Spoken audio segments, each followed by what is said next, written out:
এই রাজু কোথায়? স্যার রাজু তো দোকানে নাই, কিন্তু আপনারা কারা? পুলিশ? পুলিশ নিয়ে আমার দোকানে কেন স্যার? আমি ম্যাজিস্ট্রেট মুন্না। রাজু কোথায়? রাজুকে দরকার, রাজুকে খবর দিন। রাজুকে প্রয়োজন? রাজু তো দোকানে নাই। কেন স্যার? রাজু কি কোনো ভুল করছে? আপনি আমারে কোন? আমার স্বামী তো অনেক ভালো মানুষ, আমার স্বামী কোনো ভুল করতে পারে না।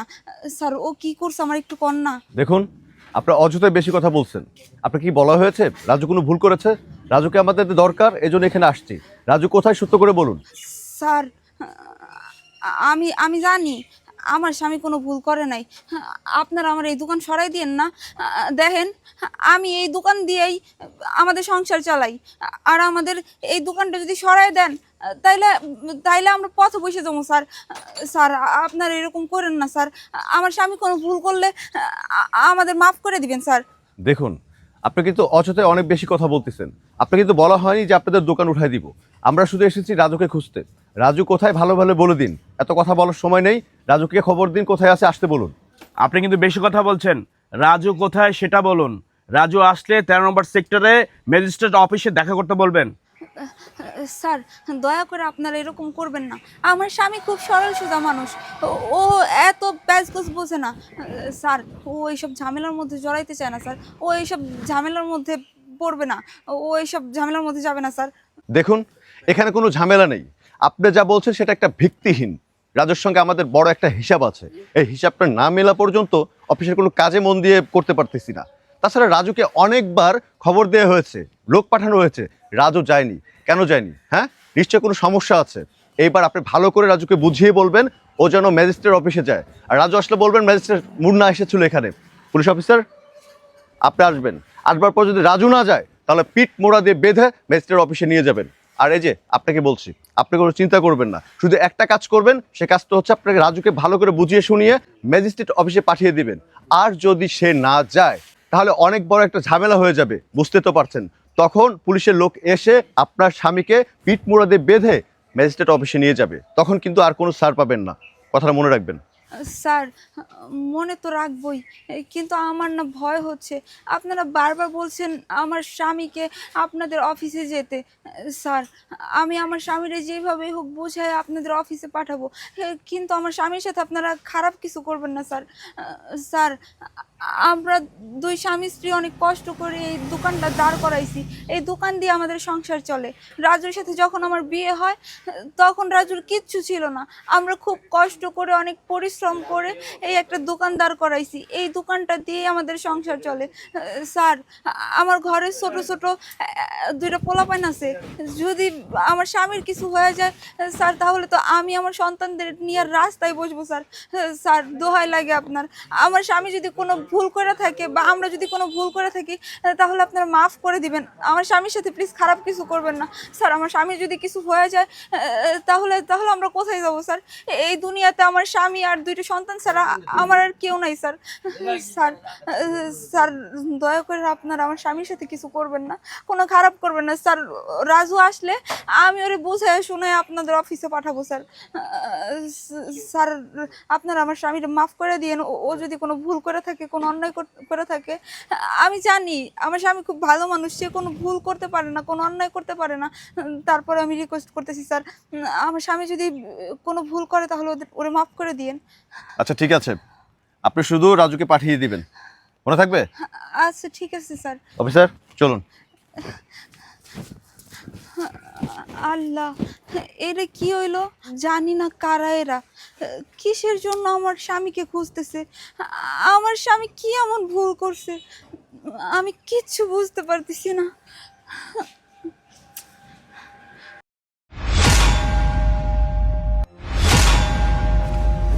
নেহা, আরে রাজু, তুমি আইছো? এই রাজু, তুমি সত্যি করে কও তো, তুমি কি ভুল করছো, কি অন্যায় করছো? এ মা, তুমি এটা কি কইতাছো? আমি কি ভুল করবো? আমি তো কিছুই করি না। না না, তুমি নিশ্চয়ই কোনো ভুল করছো। তুমি যদি কোনো ভুলই না করো, কোনো অন্যায় না করো, তাহলে পুলিশ অফিসার আর ম্যাজিস্ট্রেট কে লিয়ে আইবো তোমার খোঁজ করার লাইগা? নেহা, তুমি কি আমার বিশ্বাস করো না? আমি তোমারে কইতেছি যে আমি কিছু করি নাই, আমি কোনো অপরাধ করি নাই। তাহলে তো ভয় পাচ্ছ কেন? আর আমি যদি অপরাধ করতাম তোমার তো বলতাম। কিন্তু পুলিশ আর ম্যাজিস্ট্রেট আমার দোকানে যে কেন আইতেছে এটাও তুমি কইতে পারতেছি না। হ্যাঁ, আমি তো তোমার অনেক বিশ্বাস করি, অনেক ভালোবাসি, কিন্তু তুমি কোনো ভুল না করলে, কোনো অন্যায় না করলে তারা কেল্লি গাইবো, কেল্লি গাইয়া তোমার সাথে দেখা করতে চাইবো। আমি আমি কিছু বুঝতেছি না, তুমি সত্যি করে আমারে কও না। তুমি দাঁড়াও, তুমি ভয় পাও না? আমি যেহেতু কোনো অপরাধ করি না, তাহলে ভয় পাওয়ার কি আছে? কোনো রকম ভয় পাও না, দুশ্চিন্তাও করো না। ম্যাজিস্ট্রেট আর পুলিশ যখন আমার দোকানে আসছে, তখন না হয় আমি একবার গিয়ে দেখা করে আসি, দেই কি বলে। নিশ্চিন্ত থাকো, আমি কোনো অপরাধ করি না। তুমি তো আমার ভালো করেছিল নাকি? হ্যাঁ, ওইটাই তো। তুমি যদি কোনো অন্যায় না করে থাকো, কোনো অপরাধ না করে থাকো, তাহলে আমি কে লেগে ভয় পাইতেছি? আমার ভয় পাওয়ার তো কোনো কারণ নাই। শোনো না, ওই ম্যাজিস্ট্রেট স্যার কইছে ওই 13 নম্বর সেক্টরে নাকি ওনাগো অফিস, ওইখানে যায়া ওনাগোর সাথে দেখা করার কথা কইছে। তুমি তাহলে যাও, তুমি গিয়া ওনাগো লাগে দেখা করে আসো। আর কি কয় একটু শুনো।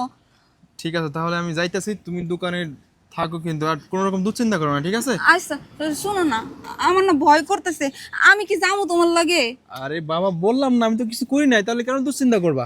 আমি কিছু করি নাই। আর উপর আল্লাহ যা করে খারাপের জন্য করে না। আমি যাই দেখা করে আইতেছি, তুমি দোকানে দাও, আমি আইতেছি। টেনশন করো না, ভালো থাকো। হ্যাঁ, এই শোনো না, তুমি যদি কোনো বিপদে পড়ো, যদি কিছু হয়, তাহলে তুমি কিন্তু অবশ্যই আমার ফোন করে জানাও। হ্যাঁ, আমার না খুব তোমার চিন্তা হইতেছে। বললাম তো আমি কিছুই করি না, আমার কিছুই হইব না। হয়তো বা কোনো কারণে আমার ডাকছে, দোকানদারি করে, বুঝতে পারতেছো। আল্লাহর উপর ভরসা রাখো, আমাকে কিছু হইব না। আমি আসি। আচ্ছা, তারপর যদি কোনো বিপদে পড়ো, আমার কিন্তু ফোন দিয়ে জানাই দিও। আচ্ছা ঠিক আছে, কোন বিপদ হইলে তোমার আমি ফোন জানাবো। তুমি একদম চিন্তা করো না, নিশ্চিন্তে দোকানদারি করো। আমি গিয়ে দেখা করে আইতেছি, ঠিক আছে? আচ্ছা, ঠিক আছে। সাবধানে থাকো। হ্যাঁ, আল্লাহ আচ্ছা, তুমি সাবধানে যাও। আল্লাহ, তুমি আমার স্বামীটারে হেফাজতে রাখো। আমার স্বামীর যেন কোনো বিপদ আপদ না হয়। আল্লাহ, তুমি আমার স্বামীরে দেখে রাখো।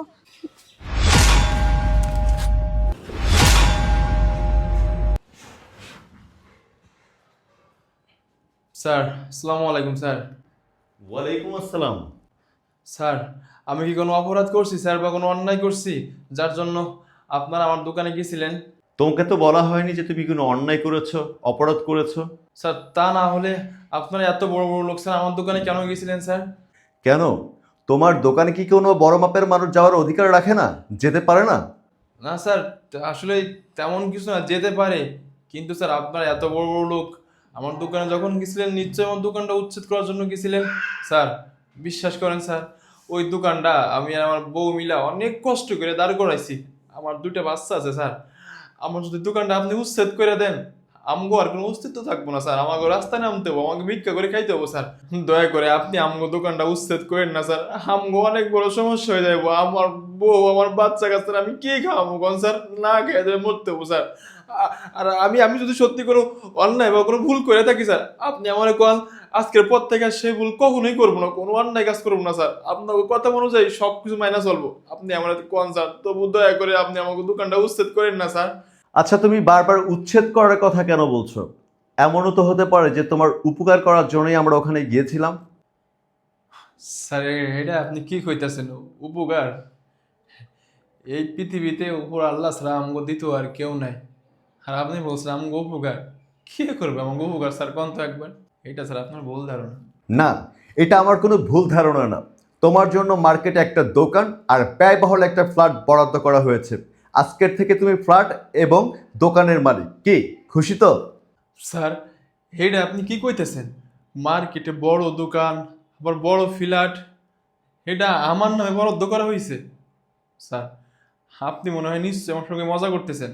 আর তার থেকে বড় কথা, আপনি কে? আপনি বা আমার উপকার করার কে? আপনি কে আমার? হ্যাঁ, আমি কে?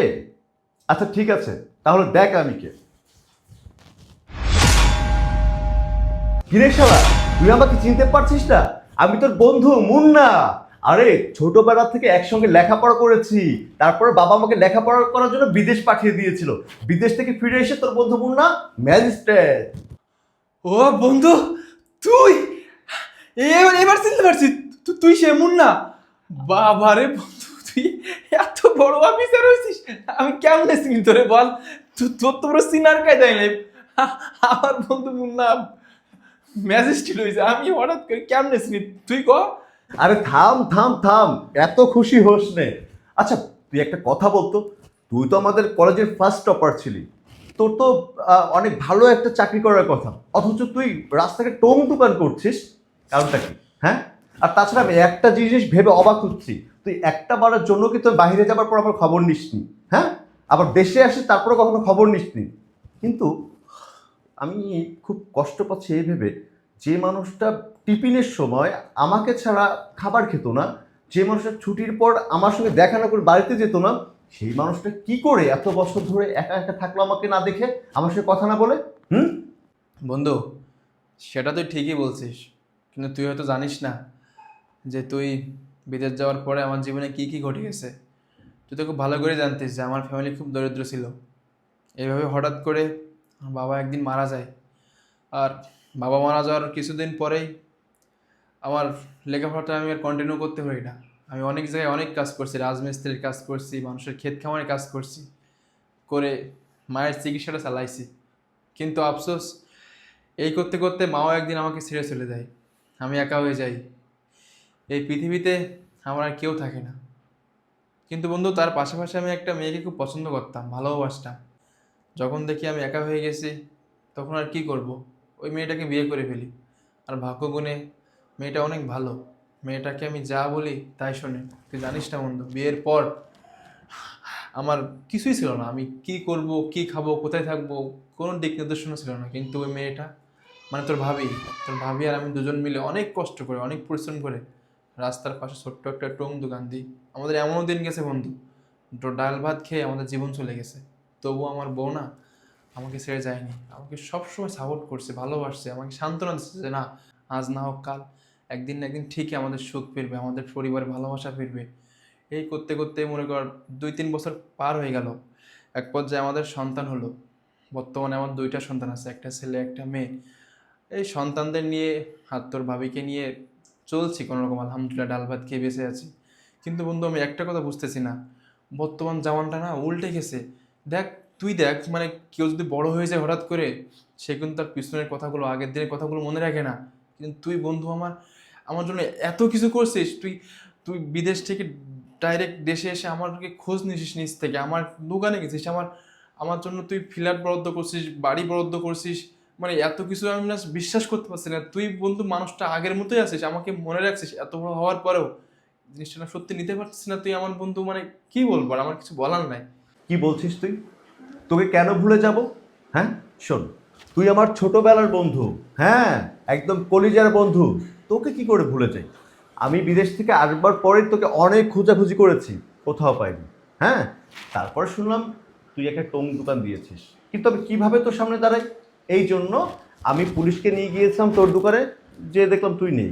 তারপর তোর ওয়াইফের সাথে কথা বললাম, কথা বলেই বুঝতে পেরেছি যে তোর ওয়াইফ তোকে অনেকটা ভালোবাসে, আর তোর সংসারটা অনেক ভালো চলছে, অনেক সুখে শান্তিতে আছিস। তোর জন্য আমি একটা ব্যয়বহুল ফ্ল্যাট বরাদ্দ করেছি, আর একটা মার্কেটের দোকান বরাদ্দ করেছি।